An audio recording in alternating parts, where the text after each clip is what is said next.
Beliau adalah santri dari Sunan Prapen yang dimintai tolong oleh Raja Ambeldenta sebagai panglima perang pasukan Ambeldenta yang akan berperang melawan pasukan Gumeno yang dipimpin oleh Kidang Pali.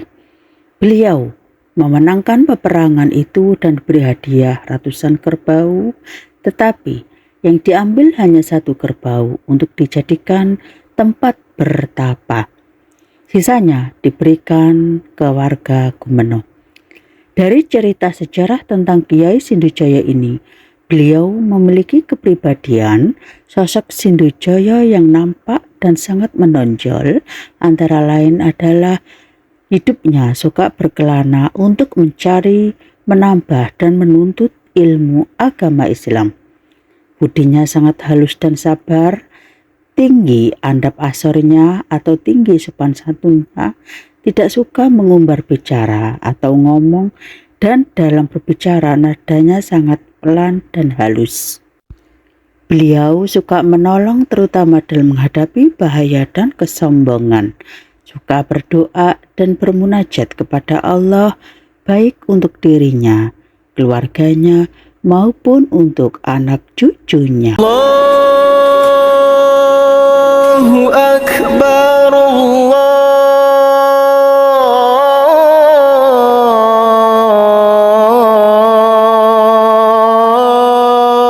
Akbar, Allahu Akbar, Allahu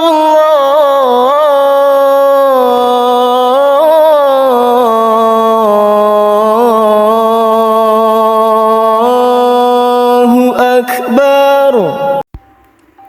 Syekh Abdul Qadir Al-Jailani berkata, "Janganlah kamu takut kepada makhluk dan janganlah kamu berharap kepada mereka, karena hal itu menunjukkan betapa lemahnya imanmu.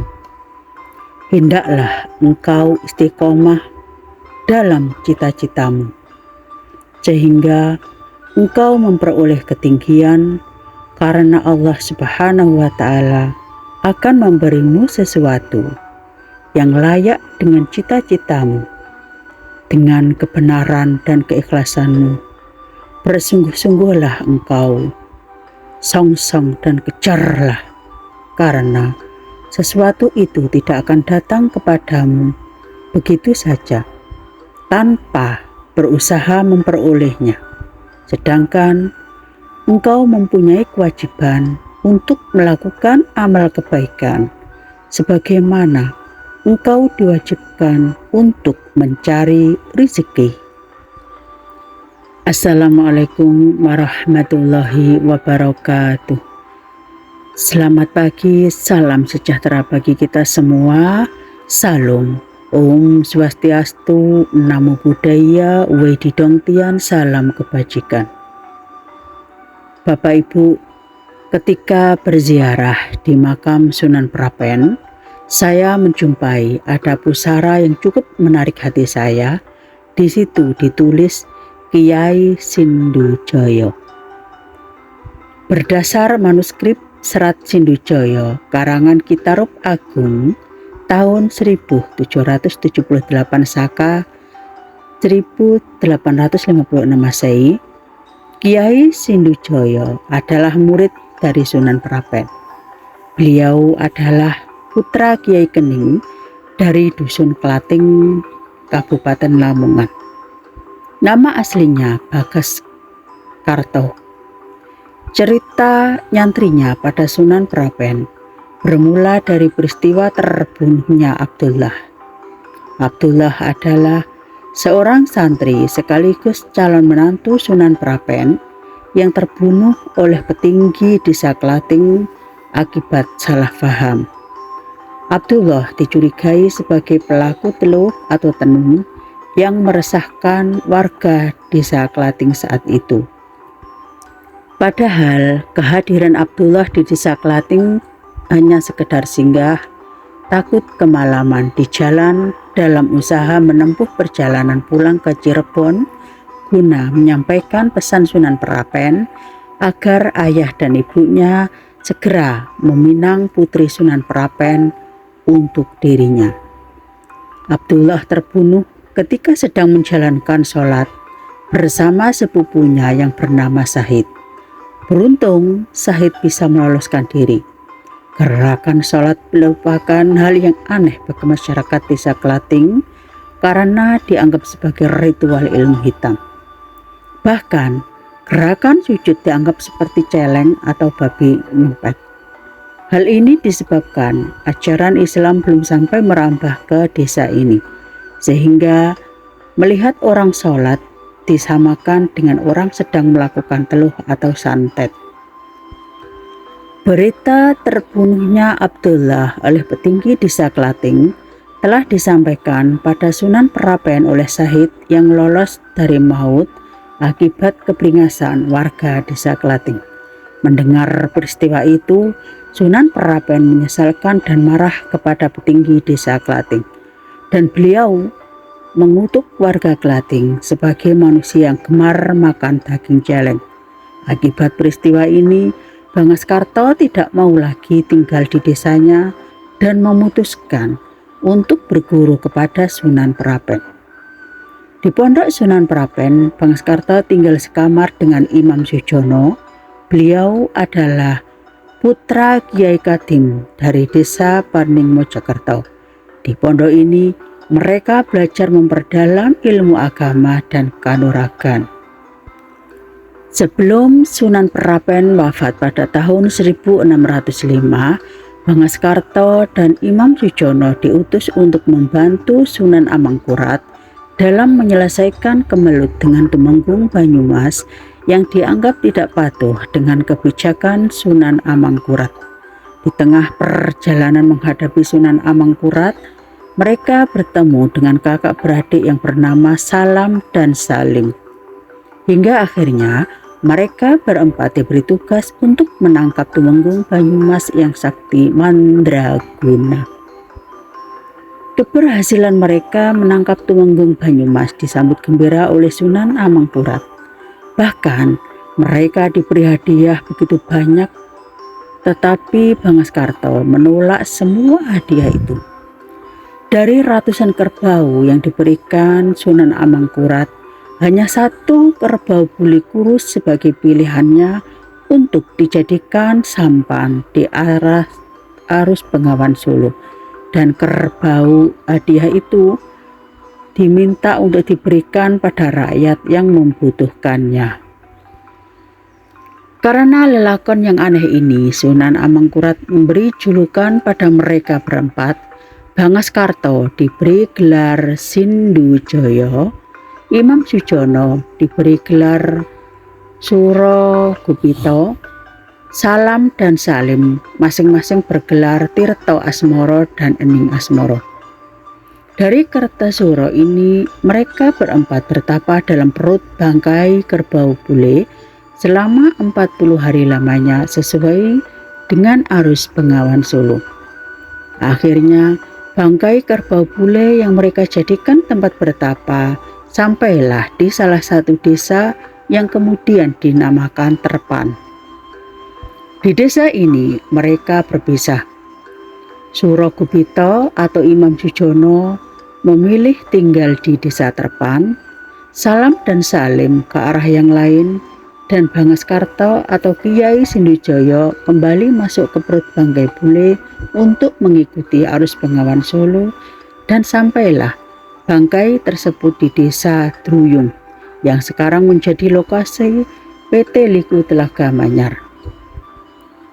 Dari desa Druyung ini, Kiai Sindujoyo keluar dari perut bangkai kerbau bule dan berjalan ke timur, lalu tinggal di desa Romo. Di desa ini, beliau mulai mendirikan gubuk sebagai tempat tinggalnya. Setelah menetap beberapa lama, Kiai Sindujoyo menikah dengan Nyai Pesalatan dan dikaruniai beberapa anak. Tetapi di dalam buku tersebut tidak diceritakan siapa saja anaknya. Dan beliau bekerja sebagai nelayan sodoh, yaitu sejenis serok besar yang didorong dengan berjalan di air. Kiai Sindujoyo sering melaut hingga ke Pulau Mengari. Sebagai nelayan, Kyai Sindhujoyo tidak seperti nelayan umumnya dalam kerjanya. Beliau menarik serok atau sedoh tak ubahnya seorang yang melaksanakan lelaku atau tirakat. Pada bagian ujung sodoh atau seroknya dibiarkan terbuka, tidak diikat seperti nelayan pada umumnya, sehingga ikan yang masuk di seroknya keluar lagi lewat ujung seroknya. Beliau hanya membawa ikan yang cukup untuk dikonsumsi keluarganya, selebihnya dilepaskan kembali.